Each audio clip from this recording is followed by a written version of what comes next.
গরম বাড়ছে, কিন্তু বিদ্যুৎ যেন উধাও। গ্রামের সন্ধ্যার আগেই নামছে অন্ধকার। শহরেও শুরু লোডশেডিং এর আতঙ্ক। একটির পর একটি বিদ্যুৎ কেন্দ্র কমাচ্ছে উৎপাদন। কোথাও কয়লা নেই, কোথাও টাকাও নেই। কাগজে হাজার হাজার মেগাওয়াট সক্ষমতা, কিন্তু বাস্তবে মিলছে তার অর্ধেকও না। প্রশ্ন উঠছে, এটা কি সাময়িক চাপ, নাকি দেশ ঢুকে পড়ছে নতুন এক ভয়াবহ বিদ্যুৎ সংকটে? তা নিয়ে আরও বিস্তারিত থাকছে প্রতিবেদনে।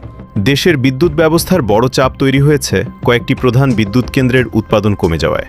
আদানি, এসএস পাওয়ার এবং আরএনপিএল, এই তিনটি বড় কেন্দ্রের মোট সক্ষমতা 4240 মেগাওয়াট, কিন্তু বর্তমানে সেখান থেকে উৎপাদন হচ্ছে মাত্র 1689 মেগাওয়াট, অর্থাৎ সক্ষমতার অর্ধেকেরও কম বিদ্যুৎ জাতীয় গ্রিডে যোগ হচ্ছে।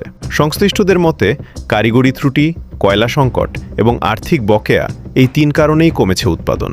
বিদ্যুৎ বিভাগ বলছে কয়লাভিত্তিক কয়েকটি ইউনিট বন্ধ থাকায় সংকট আরও বেড়েছে। আদানির একটি ইউনিটে যান্ত্রিক ত্রুটি দেখা দিয়েছে, যা এপ্রিলের শেষ দিকে চালু হওয়ার কথা। বাঁশখালীর এসএস পাওয়ারের একটি 660 মেগাওয়াট ইউনিট এপ্রিলের শেষ সপ্তাহে ফিরতে পারে উৎপাদনে। আর আরএনপিএল এর একটি ইউনিট দীর্ঘদিন ধরে কয়লা সংকটে বন্ধ। সেটি মে মাসের প্রথম সপ্তাহে চালুর পরিকল্পনা রয়েছে। সব মিলিয়ে প্রায় 1982 মেগাওয়াট অতিরিক্ত বিদ্যুৎ যোগ হওয়ার আশা করা হচ্ছে, কিন্তু বাস্তবতা বলছে এই আশার পথও অনিশ্চয়তায় ভরা। আরএনপিএল জানিয়েছে কয়লা আমদানি ও টেন্ডার জটিলতায় সময়সীমা পিছিয়ে যেতে পারে।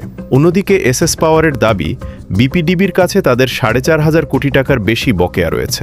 এ অবস্থায় জ্বালানি আমদানি এবং ঋণ পরিশোধ একসঙ্গে চালিয়ে যাওয়া কঠিন হয়ে পড়ছে।